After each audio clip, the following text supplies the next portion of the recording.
One of the biggest media stories in the last year was that of Chris Cuomo and the conflict of interest he had in interviewing and advising his brother, former New York Governor Andrew Cuomo. I'm Joseph Moronsky, a member of the SPJ Student Trustee Council from High Point University. And for Ethics Week, we're talking about ethical issues and how to apply the SPJ Code of Ethics to them.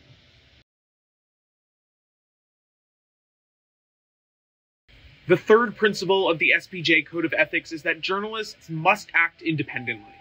This includes avoiding conflicts of interest, real or perceived.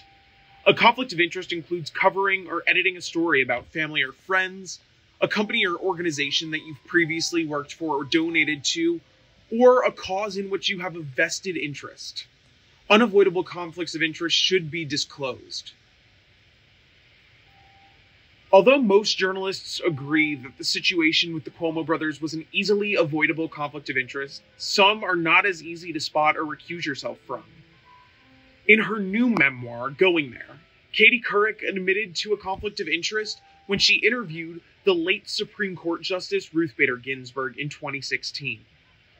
Couric, who considers herself a, quote, RBG fan, said she felt conflicted about comments Ginsburg made about people who kneel during the national anthem, but wanted to protect the justice, so she decided to edit the comments out.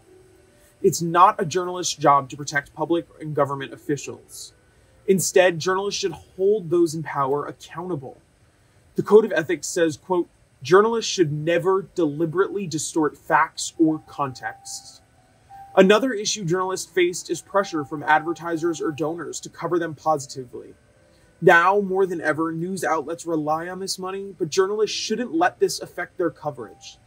The code says journalists should deny favored treatment to advertisers, donors, or any other special interests, and resist internal and external pressure to influence coverage. Again, if you must report on an organization that funds your news outlet, disclose that. The SPJ Code of Ethics states, quote, the highest and primary obligation of ethical journalism is to serve the public.